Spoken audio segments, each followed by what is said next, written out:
Assalaamu calaykum waraxmatullaahi wabarakaatuh. Jirra jirtuu hordoftoonni Oromoo Ispoortii hundi keessan akkam nagaa keessanii fayyaadha. Nageenya kiyya bakka jirtanitti isin haa dhaqqabu isiniin jechaa gaa har'allee appilikeeshina bareedaa tokko isiniif qabadhee dhufeetiin jira jechuudha. Appilikeeshinichi maali?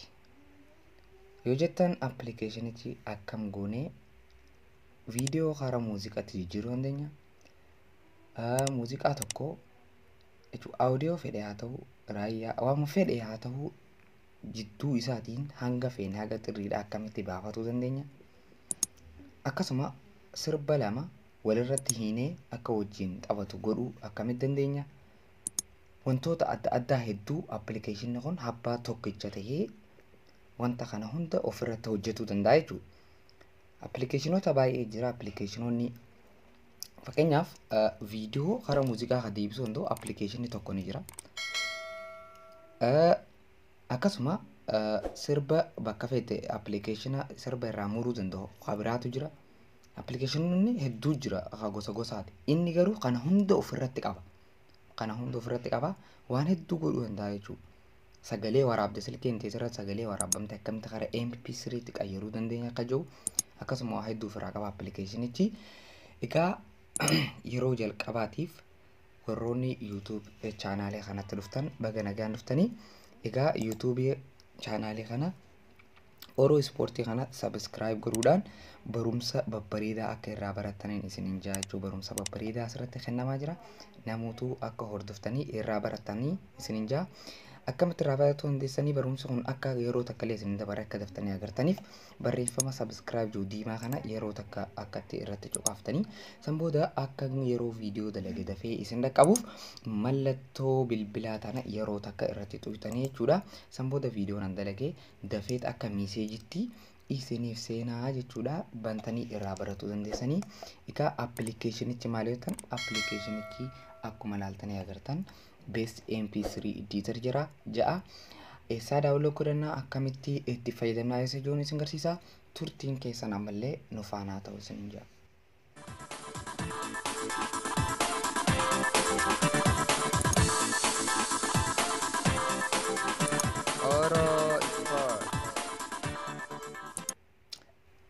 Egaa appilikeeshinicha eessarraa daawwachuu godhannaa. Appilikeeshinicha akkuma beekamu Play Store irraa daawwachuu godhannaa.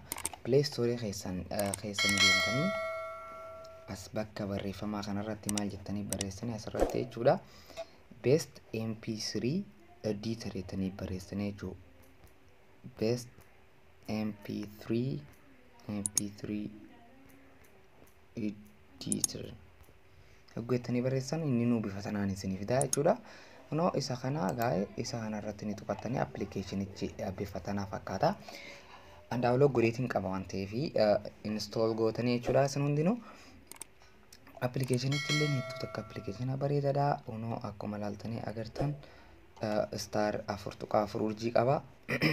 Akkasuma yaada namoonni irra kana illee ilaaluu dandeessanii appilikeeshinicha hedduu appilikeeshina bareedaadha. Akkasuma linkii isaa karaa gabaabaa linkii isaa YouTube chaanaalii kiyya kana jalaan viidiyoo kana jalaan isinii karaa descriptionii jalaan ilaaluu dandeessanii akkasuma komentii jalqabaa jalaan ilaaluu dandeessanii karaa barumsa isatti haa dabaru.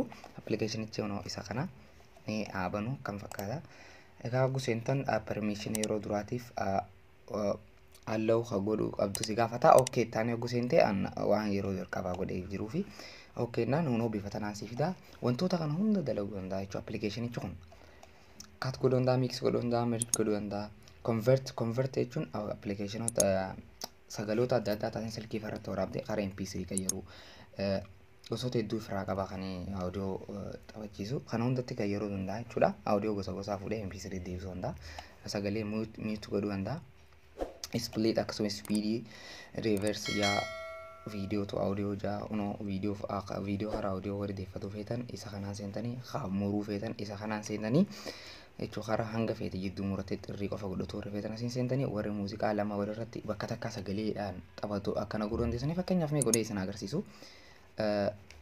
Hamuree isin agarsiisu. Fakkeenyaaf muruu feete asirratti uyitee waan feete irraa ofeetsan waan feete irraa muruu dandeessaa jechuudha. Fakkeenyaaf mee isin yaabanu audio keessan hunda akka silkii keessaa qabdan bakka bifa tanaan isiniif fida. Fakkeenyaaf amma oseetuma tokko raamuree isin garsiisu.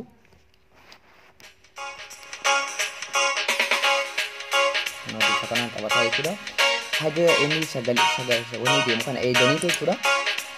Isaan booda irraa murtaniitu fakkeenyaaf daqiiqaa nama sirba kana xiqqoo irraa so'aasisuu haga daqiiqaa wayii takka jechuudha. Bakka keessa irraa muruutu fakkeenyaaf duubaa deessu bakka inni eegaluu irraa waan fedhe.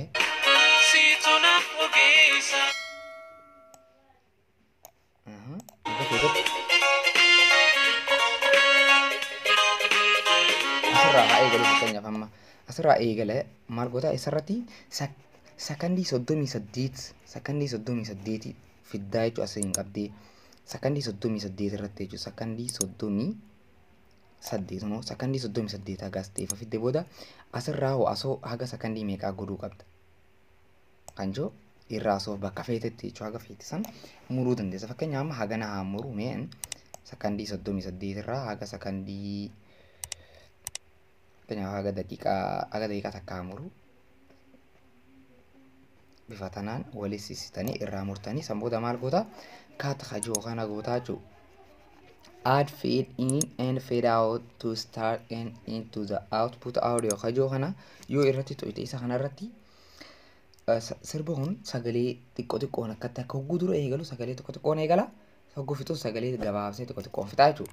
Isa kana gochuun hedduu sirba bareechuudhaaf isa kana irratti yeroo tokko to'itanii san booda kaata hajoo kana irratti yeroo tokko to'ita bifa tanaan siif dagaa'ee maal goota bakka yoo feete maqaa isaa irraa qayyartaa jechuudha. Fakkeenyaaf maqaa isaa irraa qayyaruume maqaa isaa kana hunda irraa heexanii kan irra jiru kana fakkeenyaaf yaalii jeerattaa barreessu maaliif jennaa yaalii jira waan ta'eef yaalii jeeratti ogummaa barreessa seeviin godha yaa'u bakka agni seevisiniif ta'u eegalte yaafixee jira fakkeenyaaf taaban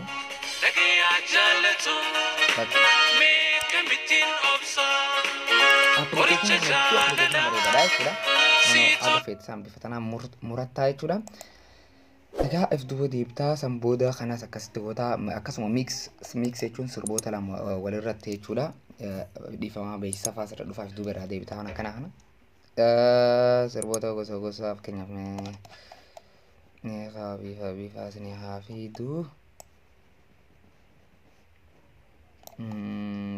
isuma kanaa fi habiraa tokko abba lama walirratti jechuudha. Mallattoota na to'ita.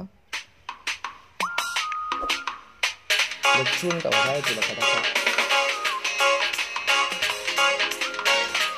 Mana bifa kanaan qabataa fakkeenyaaf kana sagalee itti guddistee kana irraa xiqqeessuu dandeessa laata. Yoo fedhe walirratti mix godhuu yoo ta'e sirba lama wal keessa naquu fedhe.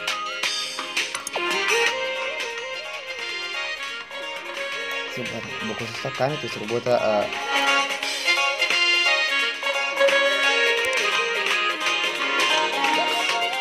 sirba lama irratti abistanii mix yoo irratti kan booda seef godhuu qofaa jechuudha maqaa irraa yoo irratti kan booda jechuudha kanas egaa kanallee bifa tanaan dalagaa merge jechuun sirba lama sirboota gosa audio jechuudha.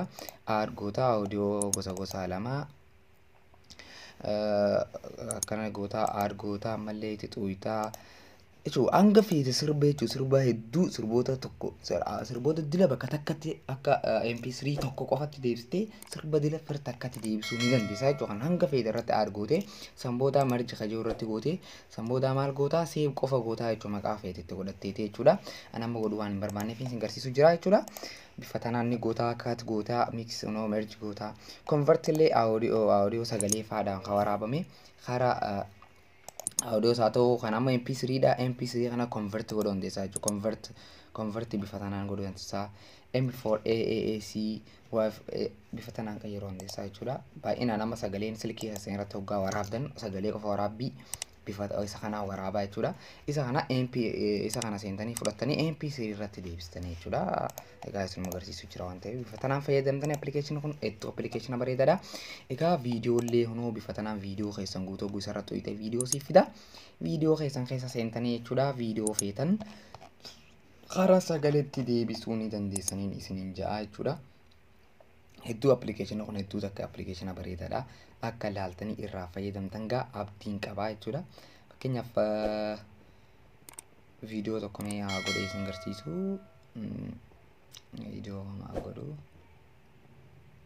Fakkeenyaaf sirba feetan achuun video qabdan yaa nama video sirba waan hin qabneefi yaa video feetee fudhatu hundi isaa fakkeenyaaf sorry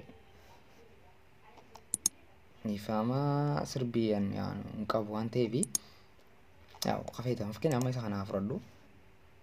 አብይ ከፍተኛ ክሊኒክ በአፍሪካ የመጀመሪያው የምህረትና የቅርባይነት ልዩ ስፔሻሊስት ሐኪም አሟልተው የ21ኛው ክፍለ ዘመን የስልጣኔ መዳረሻ የሆነውን የመነጋገርና የመግባባት ልዩ መሳሪያ በመጠቀም ከዚህ በታች ለተዘረዘሩት በሽታዎች ያለምንም ክፍያ ሕክምና ይሰጣሉ። ዶክተር አብይ ከፍተኛ ክሊኒክ ለጸረ አንድ kana fuudhee sagalee tana qofa irraa MP3 sii muree jira jechuudha. Egaa waan kana hunda akka laaltanii irraa fayyadamtan abdiin qaba. Application on speedii godhuu hundaa speedii isaa mee haalaallu akkamitti speed godha. Fakkeenyaaf mee itti haabanuu seetuma sirba tokko ta'e itti haabanee isin agarsiisu. Fakkeenyaaf okay. Hacaaluu Hundeessaa haalaallu mee. Sirbaan speedii isaa maal dalagaa fakkeenyaaf.